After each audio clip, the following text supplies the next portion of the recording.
With the recent trio tourney ending the other day and a lot of teams making money, there's a lot of things to learn and a lot of things that you and your team need to learn for the next one so that you guys can finally qualify. This video, I'm going to cover the things that you and every trio team needs to win in order to make some cash. I watched the Pro Guides tutorial on this topic and felt like I needed to remake that video. No hate to Pro Guides, but I feel like most of the videos on the competitive side could be a little bit better. There's going to be basic tips that I'm going to run through fast all the way up to every rotation strat out right now. These things are going to be crucial for you and your team, so let's hop right in. Oh, and before I forget, I'm going to try and timestamp each tip so that you guys can skip ahead if you already know one. I would encourage you to watch the whole thing because this is going to be important. Never clog comms in game, and don't talk about what you did today because frankly, no one's really caring. The time to have a friendly talk is after the game is over or when you're not practicing. When you're in game, only mention things that would help, but put your team in a better place. Giving them knowledge about what players are around, what items on the floor, or even game planning where you want to rotate is the best thing to do for your team. Practice thinking about what you're saying before you say it so you can judge whether or not it has meaning to your trio. As I studied other trios, I realized one major thing. They are all constantly in sync with one another. The way to do this is the following. You want to attack a trio from all angles to ensure panic in the other team. Now this is obviously easier said than done, but here are some helpful tips. Stop hugging your IGL, aka your in-game leader, and try to not rotate right behind them. You never want your trio to be bunched up within 5 meters from each other because it forces you guys to play in the same box. Playing in the same box is the worst thing any team can do. The only time and place for that is endgame. If you want to learn to play in sync, everyone on the trio needs to have enough faith to individually trust each other that you guys can handle yourselves. This trust can be built up through lots of practice and scrims that don't hold any weight because there is nothing on the line. The reason why these pros team up with one another is because they all have things that back up their name. That means they can trust one another to not make stupid decisions even though they barely played together. Pair that up with a little practice and some luck and they have a god squad ready to earn a whole lot of money. If you're looking for a real example of this, just watch any team that actually quals and makes it far. They all do the same thing. If you remember nothing from this video, remember this. As a trio, you guys should be focused on 3 things: placement, rotation, and communication throughout the whole game. Pair this with a lot of scrim practice and you guys are guaranteed to qualify. It's as simple as that. Finding a trio is arguably the most annoying thing on the planet. I speak with experience when I say that every team I have ever played with, there's always been at least one problem. Whether it stems from me or my teammates, the most important thing to learn from that is to realize that no one is perfect. We are all humans and make mistakes. It comes down to how you handle your mistakes that define you as a player and a person. Some of you are not going to like this, but if there is someone who is constantly arguing and most importantly screaming at you over the comms to tell you that you're wrong, then you need to drop that kid or leave the team. I can guarantee you that negative energy like that is the #1 reason why teams fail. Be able to have a civil discussion that makes the team better as a whole so that you guys can improve in those areas. Then be patient because it takes time to get good. It's not going to happen overnight. Next tip is to balance your time as a trio so you can work on all areas of the game, not just the mechanical side but the mental side as well. Spend majority of your time playing scrims and practice playing together to take one player out at a time. Be the aggressors in the fight and not be the ones hiding. Alright, we all know that VOD reviewing is important, but you will never get anywhere if you don't actually take what you learn and apply it. No matter what you aim to get better at, there needs to be a point where you put down the videos or the phone and work on your craft. Too many people, including myself, spend too much time watching content and not enough time actually perfecting what you learned. It's one thing to learn it from memory, but it's another to master it over time. Realize the difference in that sentence and you will improve. With that being said, never hide in arena games and force yourself to push other teams. Don't be an idiot, but push kids when you're not shambles because the best way to get better is to learn from each death. When you're back in the lobby, ask yourself what you as an individual could have done better that would help your team. Questions include what could I have done for my teammates to put them in a better position, or even something like how could I have stopped my fight to third party and help out my teammate so that no one died, or maybe even thinking of a way that you couldn't have taken damage throughout the whole fight. If you don't want to drop anyone from your team, then I challenge you guys to always put the blame on yourself no matter the situation, so that way you guys can support each other as a trio and take pressure off each other's back. Talking about communication, you can yell all you want, but don't yell at your teammates. That type of whining and complaining doesn't help no one but yourself. Your trio will never be good until everyone on the team truly believes that it doesn't matter if you lose. Acting like it doesn't matter if you win or lose is the best mindset to have because it reminds you that you guys can be relaxed in any given situation. When you understand that, the feelings of being nervous and or scared will go away for good. And in turn, it will turn you into the best player you can be. Lastly, here are the roles that each trio should have. So if you don't have that figured out already, then sit with your team and see who fits what. The IGL has high IQ and usually has the most experience. He's the one that has the final decision in game. The fragger is usually the player with the best aim. He hangs back in rotations to get kills end game, but nevertheless is still close enough with the team to help out. out. He's gonna be the one that gets kills, gets loot, and splits mats to the IGL. The support player prioritizes heals and collecting materials for the team. He or she is not taking too much risk in fights because they need to be there for their teammates in the end. Think about closing circle and you need that med kit, that support player is gonna be there for you. I'm noticing in other videos that these roles seem to be tossed out at people with no explanations behind them. Just to fully clarify for everyone, even though you are just a fragger or just a support player, you need to know the basics of every role so that you can think ahead and be on your toes. Imagine if an IGL told you a call out that you weren't even thinking about. That would throw you off guard and put you in a position that might make you feel uncomfortable, and that's gonna leave you dead. So make sure, even though you are said role, that you understand each role so that you know your place. Understanding more about the game will make you better. All right, so I'm gonna show you guys all the different ways you can rotate with your trio. Right now I only have a duo, but it's the same concept except on the right side or the other side of me. This first one, I'm gonna show you guys all the ones you can do with a shockwave. If you just place it right here in the center like this, make sure that your teammates are running in towards you, literally walking in towards you. That way when you guys launch across, you'll end up closer together and you'll be able to be in the same box or like one tile apart. So you throw it here, make sure he walks in towards you,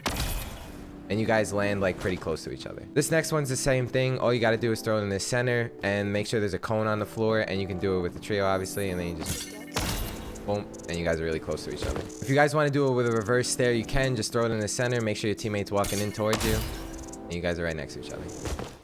To do a diagonal launch, all you have to do is place a bouncer and then throw it in the corner like so. What the why is this so hard? So to do a diagonal launch, all you have to do is just place this on the floor and then throw it in the corner like that, and you guys can both go in the same direction. This one's a little scuffed, so just be careful. I would definitely practice this before you do it. You can also use this bounce pad to go diagonally without the stair. It makes you go a little further, but it's a little harder to pull off. Oh, wait, here, Brandon, back up a little bit higher. Yeah, right. Yeah, no, too far back. Yeah. And then you throw it, and we're going diagonally again. This one brings you a little further though. Just don't forget that you can use this to go any direction. It doesn't have to be just diagonally. One of the last ways to use the bouncer is place it here, but you would want to do this when you're a little higher up because it almost launches you in a downward position. So just be aware of where you are before you do this one. Yeah. So boom, same thing. And it launches you more downwards. This next one is using the bouncer and the impulse to go even further. For this next one, all you want to do is just be in this position. You want to place the bouncer on the wall that you want to go towards. Then he's going to throw the impulse. We're going to wait a second, and then we're going to back up into this. We're going to get the boost from this, and we're going to launch even further. So go ahead. And we both go far. So I did mine on the ground, and he did his one tile up, and he got about 2 tiles further. So it's not that big a difference. Wow. Yeah, you go mad far with that one. That's like a full zone. Those are all the rotation strats that you're going to need with a trio, to be honest with you. Some of them are a little bit more complicated. Definitely take some time out of your day to practice them. And definitely don't forget to use code KenBeans in the item shop. Don't forget to stop by my Twitch channel, say hello, and I'll answer any one of your questions. I'm very active when I read chat. I'll talk to you guys in the next video. I hope you guys enjoyed this one. Deuces. Peace.